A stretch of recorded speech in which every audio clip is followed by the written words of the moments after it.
Assalamualaikum warahmatullahi wabarakatuh. Marilah kita bersama-sama mengirimkan sholawat kepada Nabi Muhammad SAW. Semoga dengan syafaat beliau kita semua diberikan tempat di surganya. Sebelum kita lanjut, jangan lupa untuk subscribe, like, dan tinggalkan komentar di bawah. Semoga video ini membawa berkah Namaku dan meningkatkan Salsabila, kecintaan kita usia kepada 23 Rasulullah tahun. Sallallahu Alaihi Wasallam. Seharusnya, di usia seperti ini aku sedang merancang masa depan dengan lelaki sebaya yang kucintai. Tapi pagi itu, aku mengenakan kebaya putih dan duduk di pelaminan, bukan di samping kekasih, melainkan seorang lelaki yang bahkan bisa kupanggil kakek. Namanya Hendra Wijaya, dokter spesialis bedah jantung, pemilik rumah sakit Wijaya Medical Center yang megahnya menyaingi istana negara. Di usianya yang ke-65 tahun, ia tampak seperti sosok terpandang, tegas, karismatik, dan berwibawa. Tapi bagiku, dia adalah jalan buntu dari hidup yang hancur. Seminggu lalu, ayahku divonis mengalami pecah pembuluh darah otak. Ia koma, dan hanya rumah sakit milik Dr. Hendra yang memiliki peralatan lengkap untuk operasi penyelamatan. Biayanya miliaran. Ibuku hanya seorang penjual warung kecil. Aku baru lulus kuliah dan belum punya pekerjaan tetap. Lalu datanglah tawaran yang membuat dunia serasa gelap. Menikahlah denganku. Aku akan membiayai pengobatan ayahmu sampai sembuh, kata Dr. Hendra, dengan suara datar yang seolah tak mengenal belas kasih. Aku tertawa getir waktu itu. Kukira itu hanya guyonan absurd dari pria tua yang kesepian. Tapi ia serius. Di hadapanku, ia menyodorkan surat perjanjian pernikahan. Bukan kontrak kawin 1 atau 2 tahun. Ini sah secara agama dan negara. Aku akan menjadi istri sahnya, dengan syarat tidak boleh jatuh cinta. Tidak boleh berharap lebih. Kenapa aku? Tanyaku gemetar. Ia menatapku tajam, dingin seperti ruang operasi. Karena kamu butuh uang. Dan aku butuh istri untuk menghentikan spekulasi keluarga tentang warisan. Perutku mual mendengarnya. Tapi waktu itu, aku lebih takut kehilangan ayahku daripada kehilangan masa depan. Dan kini disinilah aku. Duduk di pelaminan. Diapit para tamu yang tidak benar-benar mengucap selamat. Sebagian memotret dengan wajah penasaran. Sebagian lain berbisik pelan. Seolah aku ini gadis mata duitan yang rela menjual diri demi status dan uang. Sementara lelaki tua di sampingku hanya diam. Tidak tersenyum. Tidak menyentuhku. Bahkan saat ijab kabul dilafalkan, suaranya begitu datar. Tidak ada getaran emosional. Hanya transaksi.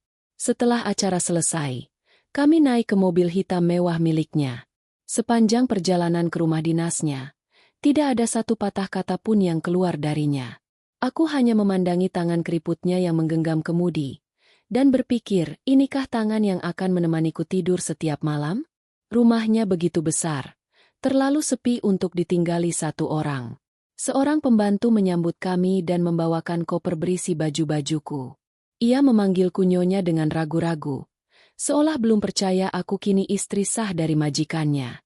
Di dalam rumah, aku dibawa ke kamar yang luas dengan ranjang besar. Tapi Dr. Hendra hanya berkata singkat. Kamu bisa pakai kamar ini. Aku tidur di lantai atas. Kita tidak perlu bertemu kecuali saat acara keluarga. Aku tidak tahu harus lega atau merasa semakin hampa. Malam itu, aku menangis diam-diam di bawah selimut. Aku mencoba menenangkan diri, tapi pikiranku terus memutar ulang wajah ayahku yang terbaring di rumah sakit. Jika aku tidak menerima pernikahan ini, mungkin ayahku sudah tiada. Paginya, aku bangun lebih awal, membuatkan teh dan sarapan sederhana. Kupikir, setidaknya aku harus menunjukkan rasa hormat sebagai istri. Tapi ia hanya memandang piringnya sekilas lalu berkata, tidak usah repot-repot. Aku tidak butuh perhatian. Aku butuh ketenangan. Kata-katanya menusuk. Tapi aku mengangguk. Aku tahu diri. Hari-hari berikutnya seperti hidup bersama patung hidup. Ia pergi pagi-pagi ke rumah sakit, pulang malam tanpa menyapa. Tidak ada sapaan selamat pagi. Tidak ada makan malam bersama. Bahkan saat kami berada dalam satu ruangan pun, ia seperti tidak menganggapku ada. Namun perlahan aku mulai menyadari ada sesuatu yang aneh. Setiap malam, ia selalu naik ke ruang atas dan menguncinya rapat. Tidak pernah ada suara. Tidak pernah ada aktivitas. Tapi kadang aku melihat matanya sembab di pagi hari. Apakah ia menangis? Atau menyimpan luka? Suatu malam, aku memberanikan diri naik ke lantai 2. Aku mengetuk pintu ruangannya pelan. "Pak Hendra?" tanyaku hati-hati. Tidak ada jawaban. Tapi aku tahu ia ada di dalam. Ada bayangan di balik kaca buram pintu itu. Tapi ia tetap tidak menjawab. Aku turun dengan hati getir. Ada tembok tebal yang memisahkan kami. Bukan hanya usia, tapi juga trauma yang belum ku ketahui. Di hari ke-7 pernikahan kami, aku mendapat kejutan tak terduga. Seseorang datang mengetuk pintu rumah. Seorang lelaki muda dengan wajah tajam dan tatapan sinis. "Nama saya Kevin. Saya anak dari istri pertama ayah. Dan kamu, pengganti ibu saya yang sudah meninggal? Atau hanya gadis muda pemancing warisan?" Kata-katanya membuat darahku mendidih. Tapi aku menahan emosi. "Aku hanya istri sahnya. Tidak lebih." Jawabku tenang. Ia tertawa sinis. "Kita lihat seberapa lama kamu bertahan di rumah ini." Aku tidak tahu bahwa ucapannya bukan sekadar ancaman. Hari-hari selanjutnya, Kevin mulai membuat hidupku tak tenang. Ia sering datang dan menyindir, menyebar gosip ke suster-suster rumah sakit, bahkan mencoba menghasut ayahnya. Tapi yang paling membuatku kaget adalah saat suatu sore, aku melihat Kevin dan ayahnya bertengkar hebat di ruang tamu. "Kau pikir menikahi gadis seusia anakku bisa menyembuhkan luka itu?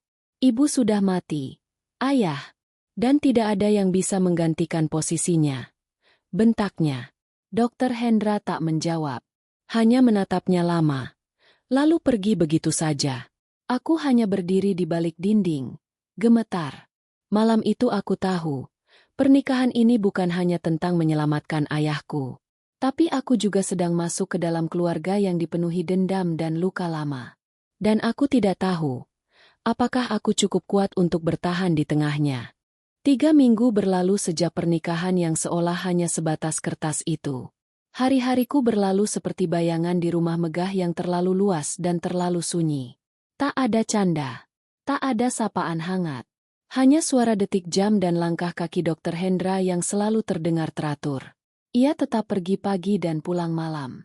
Tak pernah menanyakan kabarku. Bahkan tak pernah menyebut namaku. Tapi aku tahu, ia sedang memendam sesuatu. Karena setiap malam, ia naik ke lantai 2 dan mengurung diri di ruang atas. Ruangan itu terkunci, tak pernah terbuka, dan tak satu pun pembantu berani menyentuh gagangnya.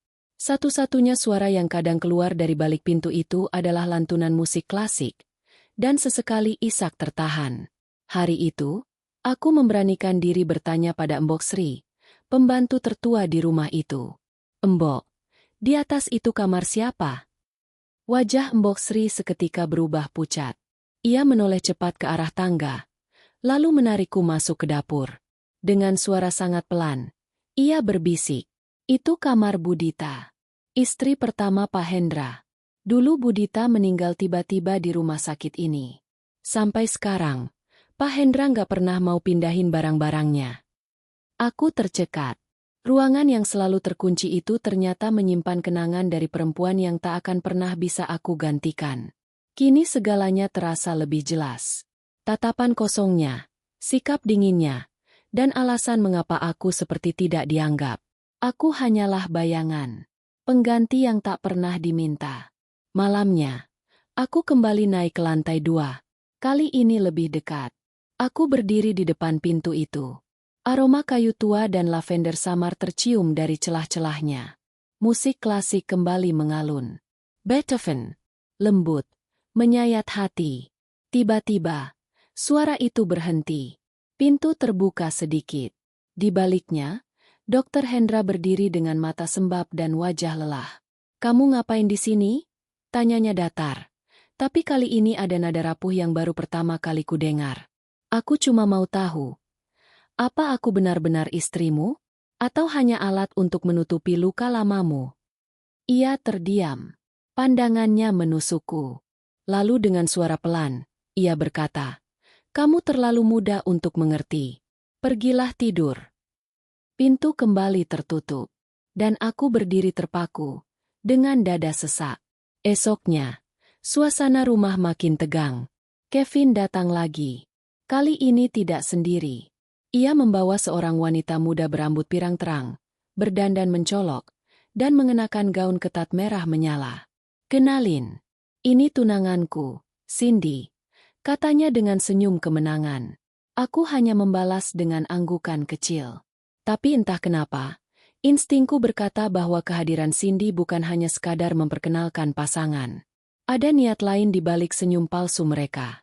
Cindy menatapku dari ujung kaki hingga kepala, lalu tertawa pelan. "Kamu cantik juga. Tapi sayangnya tua cepat kalau jadi istri lansia," ucapnya menyindir. Kevin tertawa keras, seolah menikmatiku dihina di depan hidungnya. Tapi aku memilih diam. Bukan karena lemah, tapi karena aku tahu, harga diriku tak akan luntur hanya karena mereka meremehkanku. Namun malam itu, saat aku membersihkan ruang tamu, aku menemukan secari kertas jatuh di bawah sofa. Sebuah nota pembelian barang-barang mewah atas nama Kevin, yang dibebankan ke rekening rumah sakit milik ayahnya. Jumlahnya mencengangkan. Ratusan juta rupiah hanya untuk barang-barang yang tak penting. Aku mulai curiga. Apakah Kevin benar-benar ingin menghancurkan ayahnya dari dalam? Keesokan harinya, aku memberanikan diri untuk menemui Dr. Hendra di rumah sakit. Ia tengah duduk di ruang kerjanya, dikelilingi berkas-berkas pasien. Wajahnya terlihat lelah, tapi tetap berwibawa. "Ada apa?" tanyanya tanpa menatap. Aku menyodorkan nota itu. "Maaf, aku tidak ingin ikut campur. Tapi uang rumah sakit ini bukan milik pribadi. Ada ratusan nyawa yang bergantung dari sini." Akhirnya, ia mengangkat wajahnya. Untuk pertama kalinya, tatapan matanya tertuju langsung padaku. Dalam, lama. "Terima kasih sudah peduli," ucapnya pendek. Tapi kali ini, suaranya lebih hangat. Sejak saat itu, hubungan kami perlahan mencair. Ia mulai menyapaku di pagi hari. Kadang kami sarapan bersama, meski masih tanpa banyak bicara. Tapi cukup untuk membuatku merasa sedikit berarti. Namun di balik semua itu, ada rahasia yang masih tersembunyi. Karena suatu malam, aku menemukan dokumen tua di rak bawah tangga. Sebuah berkas lama bertuliskan, "Autopsi Dita Wijaya." Tanganku gemetar membuka halaman pertama. Dan hatiku seolah terlempar ke jurang ketika membaca catatan terakhirnya. Terdapat jejak senyawa tertentu di aliran darah korban. Diduga ada keterlibatan pihak ketiga. Aku ternganga. Istri pertama Dr. Hendra bukan meninggal alami, tapi diracun? Jantungku berdebar hebat. Mungkinkah Kevin? Ataukah ada sesuatu yang lebih mengerikan tersembunyi di balik rumah sakit mewah itu? Aku duduk termenung di kamar, menatap kosong berkas autopsi yang masih terbuka di tanganku. Nama Dita Wijaya tertulis jelas, lengkap dengan hasil laboratorium yang menunjukkan adanya zat berbahaya dalam aliran darahnya. Bukan zat biasa, tapi senyawa neurotoksin yang hanya bisa ditemukan dalam dosis laboratorium tertutup. Satu hal yang tak bisa kupahami, mengapa semua orang mengira ia meninggal karena gagal jantung?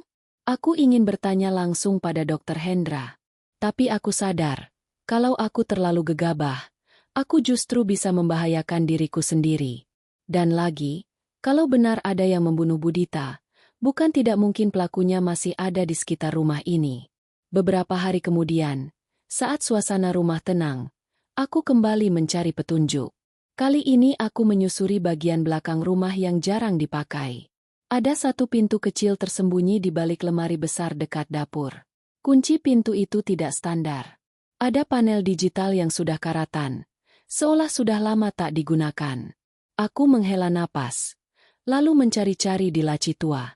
Dan anehnya, di salah satu laci itu, aku menemukan catatan tangan Budita. Tulisannya rapi, penuh tekanan emosi. Dalam salah satu catatan itu, ia menuliskan sebuah kalimat yang membuat bulu kuduku merinding. "Aku tahu seseorang ingin menyingkirkanku. Jika suatu hari aku ditemukan meninggal mendadak, jangan percaya itu penyakit. Kuncinya ada di ruang bawah tanah. Lindungi Kevin. Aku mematung. Jadi sebelum kematiannya, Budita sudah merasa terancam. Tapi yang membuatku bingung, mengapa justru Kevin yang dititipkan? Lelaki itu sangat membenci kenangan ibunya, dan lebih sering bersikap bak musuh terhadap siapapun yang menyentuh masa lalu keluarganya. Malamnya, aku memberanikan diri untuk bicara dengan Kevin. Ia baru pulang dari klub malam, tampak mabuk dan emosional. Kamu tahu, bukan? Tentang ibumu. Ucapku pelan, saat ia duduk di ruang tamu dengan mata merah. Ia menoleh cepat. Apa maksudmu? Aku menunjukkan catatan itu, tak ingin menyembunyikan kebenaran. Kevin membacanya dengan tangan gemetar, lalu tertawa miris.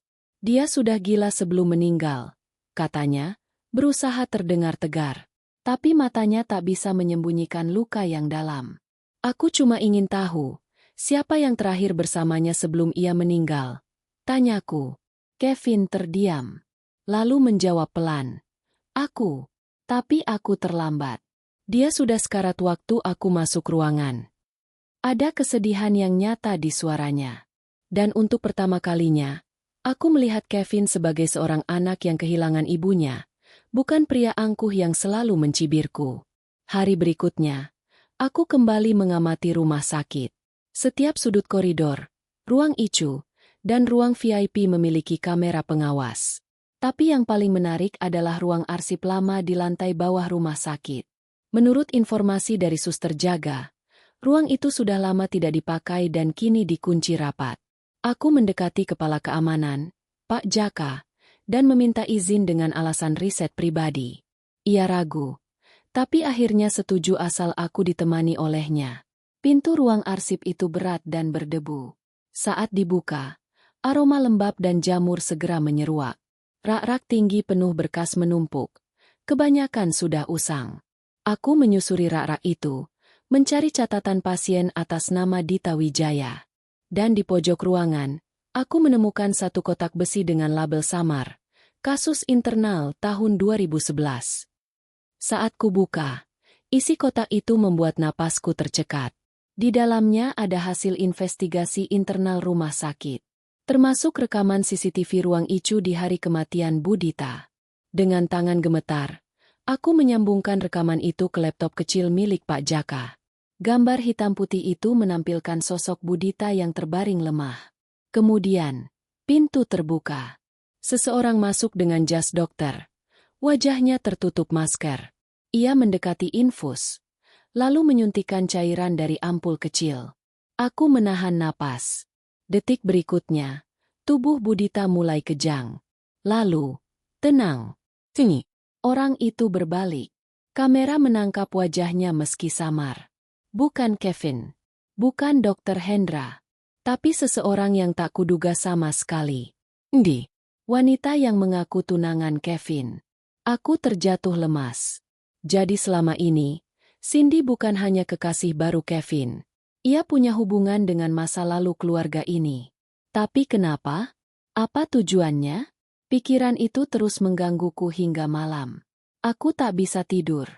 Dan lebih buruknya, keesokan harinya aku mendapat kabar dari rumah sakit bahwa ada surat panggilan hukum atas nama Salsabila Wijaya. Isinya mengejutkan. Aku dituduh menyebarkan dokumen rahasia rumah sakit dan mengakses ruang arsip tanpa izin sah. Tanda tangan pengadu? Kevin. Aku terdiam. Dunia terasa berputar. Lelaki yang sempat kutolong, kini menikamku dari belakang. Aku kembali ke rumah dengan langkah lemah. Tapi baru beberapa langkah masuk, aku melihat pintu rumah terbuka lebar. Mbok Sri berlari menghampiriku. Bu! Pak Hendra dibawa ambulans. Beliau pingsan di ruang bawah tanah. Dunia runtuh. Jadi selama ini, dia juga menyelidiki sendiri apa yang ia temukan di bawah sana? Dan lebih penting lagi, apa yang sebenarnya tersembunyi di ruang bawah tanah itu? Suara sirene ambulans masih terngiang di telingaku saat aku sampai di rumah sakit. Mataku mencari-cari keberadaan Dr. Hendra. Ia telah dilarikan ke ruang gawat darurat dengan tubuh lemas tak sadarkan diri. Aku berdiri di lorong, menggenggam jari-jariku sendiri yang mulai berkeringat dingin. Salsabila? Suara seorang perawat memanggil. Aku segera menghampirinya. Pak Hendra sudah siuman. Tapi ia masih sangat lemah. Ia meminta hanya kamu yang boleh masuk. Ucapnya pelan. Aku melangkah masuk ruang rawat, melihat tubuh lelaki itu terbaring di ranjang dengan selang infus di tangannya. Wajahnya pucat, tapi matanya masih tajam menatapku saat aku mendekat. Kamu harus keluar dari rumah itu malam ini juga. Ucapnya pelan, nyaris seperti bisikan. Ada apa? Apa yang Bapak temukan di bawah sana? Tanyaku cemas. Ia menggeleng lemah. Ini lebih besar dari yang kamu kira. Dulu aku kira kematian Dita hanya tragedi kelalaian medis. Tapi kenyataannya, ada yang lebih jahat dari itu. Aku menunduk. Saya tahu, Pak. Saya sudah lihat rekamannya di ruang arsip. Saya lihat.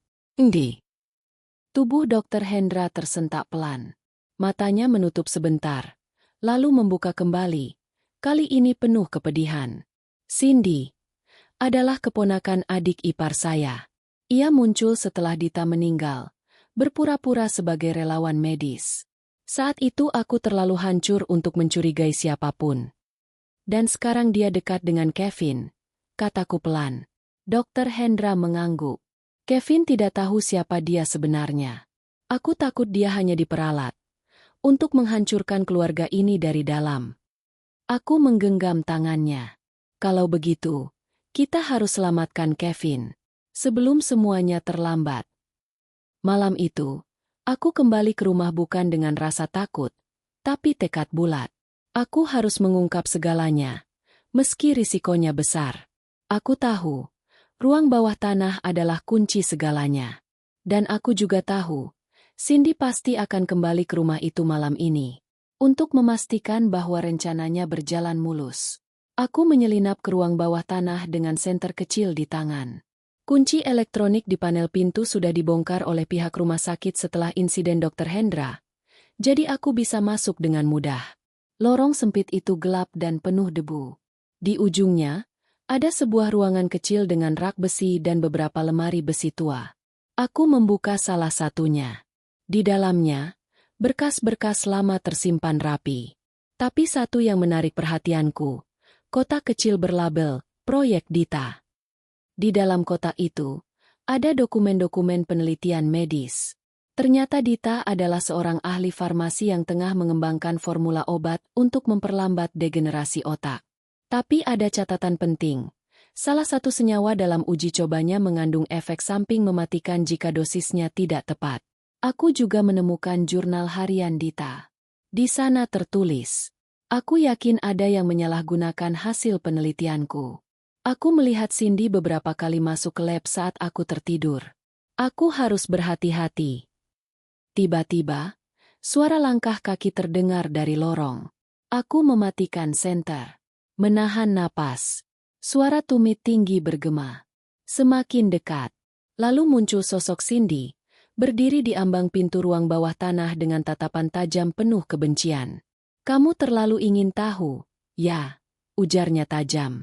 Sayang sekali, kamu terlalu pintar untuk jadi istri tua renta. Aku berdiri perlahan, menyembunyikan kotak di balik punggungku. Kenapa kamu lakukan ini semua? Tanyaku. Cindy tertawa kecil. Karena keluarga Hendra sudah menghancurkan keluargaku. Dulu pamannya Dita memecat ibuku dari jabatan kepala lab. Lalu ibuku bunuh diri. Sejak itu, aku bersumpah aku akan membalas dendam. Tapi Dita tidak bersalah. Dia bagian dari keluarga itu. Dan Kevin, dia hanya alat. Alat untuk menghancurkan nama besar rumah sakit ini dari dalam. Tiba-tiba Cindy mengeluarkan suntikan kecil dari tasnya. Cairan bening di dalamnya tampak familiar. Sama seperti dalam rekaman. Terlambat untuk menyesal, sayang, katanya sambil melangkah maju. Tapi sebelum ia sempat menyuntikkan cairan itu, suara keras terdengar dari balik tangga. Berhenti, teriak seseorang. Aku menoleh. Kevin berdiri di sana dengan wajah pucat, memegang ponsel yang masih merekam. Cindy membeku. Tangannya gemetar. Kamu bohong, kamu bilang kamu mencintaiku. Lirih Kevin. Aku hanya mencintai balas dendamku. Balas Cindy dengan senyum getir. Beberapa detik kemudian, petugas keamanan rumah sakit datang dan mengamankan Cindy.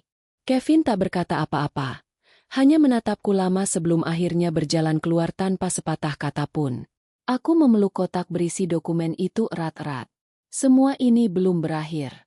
Masih ada luka yang belum sembuh. Dan aku tahu, setelah malam ini, rumah tanggaku bersama Dr. Hendra akan berubah selamanya. Sejak malam itu, rumah besar yang dulu sunyi kini terasa jauh lebih hidup, meski bukan karena kehangatan, melainkan oleh bayang-bayang masa lalu yang perlahan terkuak. Cindy resmi ditahan. Berita tentang penyusup yang hampir menghancurkan kredibilitas rumah sakit menyebar dengan cepat. Tapi pihak manajemen merahasiakan identitas pelaku demi menjaga citra rumah sakit. Hanya sedikit yang tahu bahwa di balik semua itu, ada permainan dendam yang sudah berlangsung lebih dari 1 dekade. Kevin menghilang dari rumah. Ia tak kembali setelah malam pengungkapan itu. Tapi di meja makan, ia meninggalkan secarik surat untuk ayahnya. Isinya hanya 1 kalimat. Aku butuh waktu untuk berdamai dengan semua ini. Hari-hari setelahnya, Dr. Hendra banyak menghabiskan waktu di rumah. Bukan karena sakit, tapi karena ia mulai menata kembali hidupnya. Ia memanggil beberapa tim untuk merapikan ruang atas. Kamar mendiang istrinya perlahan dibersihkan. Barang-barangnya disumbangkan. Lukisan besar yang selama ini tergantung di dinding lorong juga diturunkan dan diganti foto keluarga sederhana yang lebih hangat. Sore itu, saat matahari merayap turun di balik jendela, kami duduk di ruang tengah. Ia memanggilku untuk pertama kalinya dengan suara yang bukan formalitas. "Salsa," katanya pelan. "Terima kasih. Kalau kamu nggak nekat cari tahu, aku mungkin tetap hidup dalam kebohongan." Aku menunduk. Saya hanya melakukan apa yang bisa saya lakukan. Ia mengangguk, lalu memandangku lama. Ada raut lembut yang belum pernah kulihat sebelumnya. Dulu, aku kehilangan Dita dengan cara yang kejam. Dan aku menyalahkan diri sendiri bertahun-tahun. Aku tutup semua akses. Aku tutup hatiku. Tapi kamu membuatku berani membuka semuanya lagi. Aku tak tahu harus menjawab apa. Tapi saat ia mengulurkan tangannya, untuk pertama kalinya sejak pernikahan kami, aku menyentuhnya bukan dengan kewajiban, tapi ketulusan. Hubungan kami perlahan berubah. Tak ada lagi canggung. Tak ada lagi dingin yang membeku. Ia mulai menceritakan masa lalunya. Tentang Dita yang ceria, cerdas, dan penuh ambisi. Tentang bagaimana mereka membangun rumah sakit itu dari nol. Tentang mimpi-mimpi yang belum sempat terwujud. Dan aku mulai merasakan sesuatu yang berbeda. Rasa kagum yang perlahan tumbuh menjadi rasa nyaman. Dan rasa nyaman yang mulai menjelma menjadi cinta. Cinta yang tenang, dewasa, dan penuh pengertian. Suatu malam, aku sedang membaca di perpustakaan kecil rumah kami saat Dr. Hendra masuk membawa teh hangat. "Ini, untuk istri sahku," katanya sambil tersenyum. Aku tertawa pelan. Akhirnya Bapak mengakui saya istri juga. Ia duduk di sebelahku. "Maaf ya, karena sudah mengabaikanmu selama ini. Tapi mulai sekarang, aku ingin mencoba membayar semua yang pernah kamu korbankan." Aku menatapnya. "Saya juga ingin mulai dari awal, Pak, dengan hati yang baru." Ia tersenyum. "Jangan panggil aku Pak lagi, dong.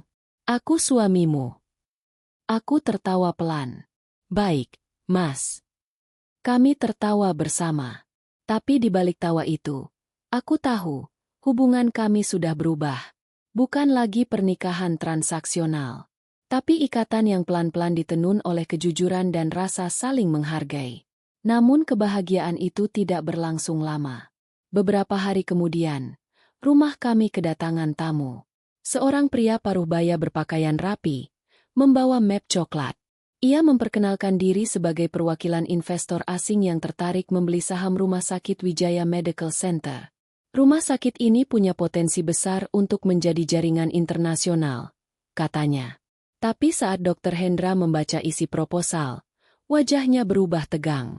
Aku kenal nama ini. Ini nama lawan bisnis lamaku. Dulu dia mencoba mengambil alih rumah sakit lewat saham minoritas. Gagal. Dan sekarang dia datang lagi. Aku memegang lengannya. Mungkin ini cuma bisnis biasa. Ia menggeleng. Tidak, ini lebih dari itu. Kalau mereka sampai masuk, bukan cuma manajemen yang berubah, tapi semua nilai-nilai yang dulu aku bangun di sini akan lenyap. Rumah sakit ini bukan sekadar institusi. Ini warisan dari Dita. Dari perjuangan kami dulu. Aku tahu ini akan jadi konflik berikutnya. Karena tawaran dari investor itu sangat besar. Banyak dokter dan manajemen tergoda. Tapi bagi suamiku, rumah sakit ini adalah bagian dari jiwanya. Dan ia tidak akan menyerah begitu saja. Malam itu, saat kami duduk berdua di taman belakang rumah, Dr. Hendra menatap langit sambil berkata, "Kalau kamu mau mundur, aku paham. Perjalanan kita masih panjang dan penuh luka. Dan setelah semua ini, mungkin kamu layak hidup tenang." Aku menatapnya, lalu menggenggam tangannya erat. Justru karena semua luka itu, aku di sini. Aku tidak menikah untuk mundur. Aku menikah untuk bertahan. Bersama. Ia menatapku. Mata tuanya berkaca-kaca. Untuk pertama kalinya, tak ada jarak di antara kami. Tak ada usia. Tak ada masa lalu. Hanya dua hati yang saling menerima. Dan aku tahu, badai belum usai. Karena di balik tawaran bisnis itu, ada kekuatan besar yang siap menghancurkan rumah sakit dan keluarga ini dari dalam. Pagi itu, suasana rumah sakit Wijaya Medical Center terlihat lebih ramai dari biasanya. Beberapa orang asing dengan jas abu-abu formal terlihat lalu lalang di lobi utama. Mereka membawa map besar, laptop, dan papan data digital. Dari cara mereka berbicara, jelas mereka bukan bagian dari staf medis. Mereka adalah tim audit dari pihak investor luar negeri yang datang atas nama negosiasi. Tapi aura mereka jauh dari profesionalisme medis. Mereka lebih mirip pengacara korporasi atau algojo bisnis. Dr. Hendra menatap semua itu dari balkon ruang direksi. Di sebelahnya, aku berdiri dengan tangan menggenggam erat lengan jasnya. Mereka masuk lewat celah kecil. Celah yang diciptakan oleh orang dalam. Gumamnya. Orang dalam? Tanyaku pelan. Ia mengangguk. Seseorang dari tim manajemen yang memalsukan laporan keuangan untuk menjelekkan performa rumah sakit. Setelah nilai saham turun, mereka bisa masuk dengan mudah. Aku menatap wajahnya yang muram. Tatapan seorang lelaki yang merasa dikhianati oleh rumah yang ia bangun sendiri. Sore harinya, kami memanggil rapat seluruh dewan direksi. Di meja panjang ruang konferensi, 15 orang hadir. Beberapa wajah tegang. Beberapa lagi tampak menyembunyikan senyum kemenangan. Siapa di antara kalian yang membocorkan laporan internal kita ke pihak luar? Suara Dr. Hendra menggema, dalam dan tajam. Semua terdiam. Tapi saat itu, seorang pria berdiri. Direktur keuangan. Wajahnya tenang, senyumnya tipis. Saya. Dan saya tidak menyesal. Semua terhenyak. Sudah terlalu lama rumah sakit ini berjalan dengan sistem lama. Kami butuh penyegaran. Butuh aliran dana besar. Dan kalau harus mengorbankan idealisme Pak Hendra, saya rasa itu harga yang wajar, katanya dingin. Aku memandangi wajahnya dengan amarah yang ditahan.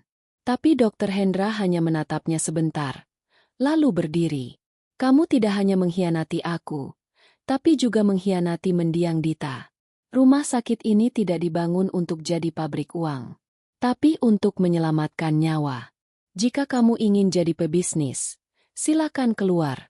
Jangan pakai jas putih ini lagi. Pria itu tertawa pelan. Sayang sekali, Pak, karena sekarang saya pemegang saham kedua terbanyak. Dan saya punya hak suara. Rapat itu bubar dengan ketegangan menggantung. Tapi bukan hanya itu yang mengusik pikiranku. Karena malam itu, aku menemukan Kevin berdiri di depan rumah dengan koper besar. Kamu mau kemana? Tanyaku kaget. Ia menatapku. Matanya sedikit sembab. Aku dengar tentang investor itu. Dan aku tahu siapa yang memperkenalkan mereka pada pihak rumah sakit. Aku terdiam. Kamu? Kevin mengangguk. Cindy mungkin manipulatif. Tapi akulah yang mengenalkannya pada sistem di sini. Aku terlalu marah pada ayah waktu itu. Terlalu ingin melihatnya jatuh. Tapi sekarang, aku tahu aku salah. Aku menarik napas panjang. Lalu sekarang kamu mau pergi? Ia menggeleng. Aku ingin memperbaikinya. Aku mau bertemu dengan pemegang saham lain dan mengungkap semuanya. Tapi aku perlu waktu. Aku menggenggam tangannya. Hati-hati. Mereka bukan orang biasa. Kevin tersenyum. Aku belajar dari yang terbaik. Kamu. Hari-hari setelah itu menjadi medan perang yang sunyi.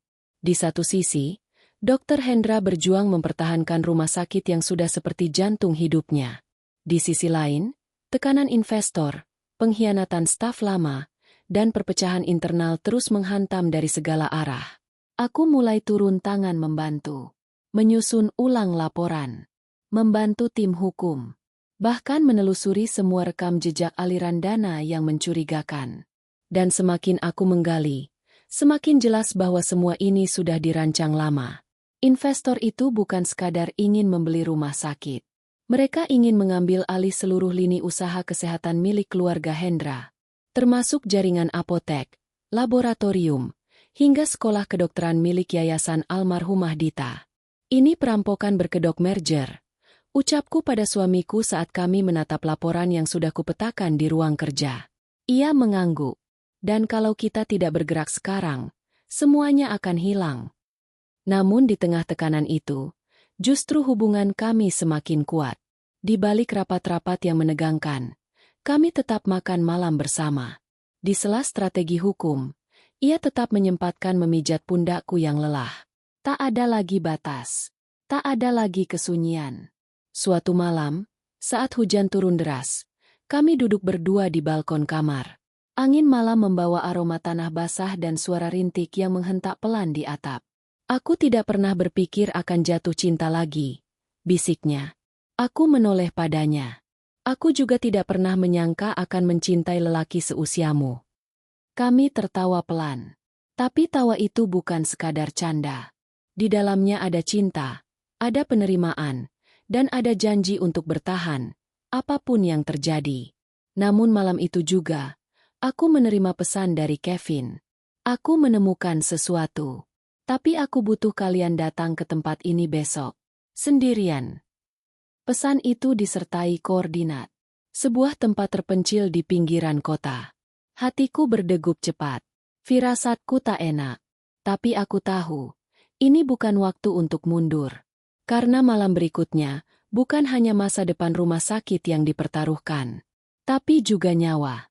Matahari belum sepenuhnya terbit ketika aku dan Dr. Hendra tiba di titik koordinat yang dikirimkan Kevin. Sebuah bangunan tua berdiri di antara kebun kosong yang ditumbuhi ilalang tinggi. Dulu, tempat ini adalah gudang logistik rumah sakit sebelum pusat distribusi dipindahkan ke kawasan industri. Sekarang, bangunannya nyaris terlupakan, seperti luka lama yang sengaja dikubur tanpa pernah diobati. Kami turun dari mobil perlahan.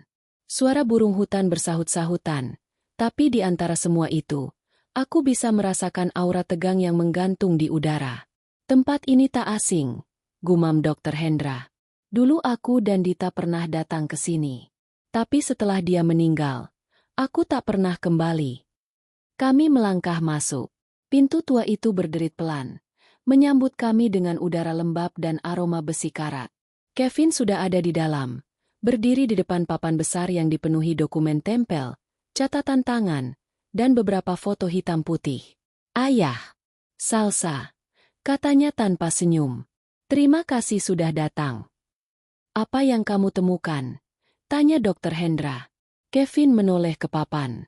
Ini semua jejak keuangan dan jalur penyusupan investor ke sistem kita. Mereka sudah mulai menyusup sejak 4 tahun lalu.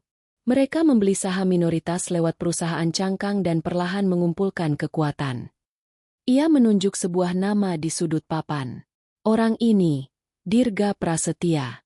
salah satu dewan yayasan luar negeri. Ia juga adalah adik tiri dari istri baru pemilik grup farmasi terbesar di Asia Tenggara. Semuanya saling terhubung. Mataku membelalak. Jadi ini bukan hanya soal rumah sakit kita. Kevin mengangguk. Mereka ingin monopoli. Rumah sakit, apotek, laboratorium, bahkan pendidikan. Dan Wijaya Medical Center dianggap sebagai ancaman terakhir mereka yang masih bertahan dengan idealisme. Dr. Hendra menatap lurus ke depan. Wajahnya datar, tapi matanya menyala. Mereka lupa satu hal, katanya pelan. Apa itu? Tanyaku. Mereka pikir kita tua dan lemah. Tapi kita punya satu hal yang tidak mereka punya. Kebenaran. Tiba-tiba, suara keras terdengar dari luar. Bra! Pintu utama dibanting terbuka. Beberapa pria bertubuh besar masuk dengan langkah cepat. Salah satu dari mereka mengacungkan pistol kecil. Jangan bergerak, teriaknya. Aku menahan napas. Kevin maju satu langkah. Kalian pikir kalian bisa hentikan ini? Semua data sudah kami backup. Kalau kami tidak keluar dari sini dalam 1 jam, semua file akan dikirim ke media nasional. Salah satu pria itu mendekat, menarik kerah baju Kevin. Kami tak butuh 1 jam. Kami hanya butuh kalian diam sekarang juga. Aku menggenggam tangan Dr. Hendra kuat-kuat. Tapi sebelum salah satu dari kami bisa bergerak, suara sirene polisi meraung dari kejauhan. Langkah kaki berlari terdengar dari luar. Teriakan polisi mengisi udara. Pria-pria bersenjata itu panik, berlarian keluar lewat pintu belakang. Polisi masuk dan mengamankan situasi. Kami bertiga ditarik keluar oleh petugas. Ternyata Kevin telah mengatur semuanya. Ia memang memanggil kami untuk menunjukkan bukti. Tapi sebelum itu, ia telah melapor ke pihak berwenang dengan data lengkap hasil investigasinya. Ia tahu, hari itu bisa jadi perang terakhir. Di kantor polisi, berita tentang penangkapan jaringan bisnis gelap tersebar luas. Nama-nama besar terlibat. Grup farmasi itu digugat. Dan Rumah Sakit Wijaya Medical Center selamat. Beberapa hari kemudian, suasana rumah kami berubah total. Tidak ada lagi ketegangan. Tidak ada lagi bayang-bayang ancaman. Kevin kembali tinggal bersama kami. Kali ini dengan hubungan yang lebih sehat. Ia bahkan memeluk ayahnya di hadapan semua staf rumah sakit. Maaf, aku pernah jadi anak yang penuh dendam, katanya lirih. Dr. Hendra menepuk bahunya. Kamu hanya belum tahu luka siapa yang paling dalam. Sekarang kita sama-sama sembuh. Hari itu, kami mengadakan syukuran kecil di taman belakang rumah. Aku mengenakan gaun putih sederhana, rambutku dikepang ke samping. Di tengah tawa dan doa, Dr. Hendra memanggilku ke depan semua orang. Saksikan. Hari ini, untuk pertama kalinya, aku memperkenalkan istriku. Bukan sekadar perjanjian. Bukan pelarian. Tapi pilihanku. Salsabila Wijaya. Aku tak mampu berkata-kata. Aku hanya menatapnya. Di balik usia yang jauh, di balik semua luka yang pernah menutup hatinya, aku menemukan rumah yang sejati. Rumah yang tidak dibangun dari bata, tapi dari keberanian dan cinta yang tumbuh perlahan, lalu mengakar dalam. Dan untuk pertama kalinya, aku tak merasa sedang mengorbankan hidupku. Aku justru sedang menyelamatkan hidup kami, bersama.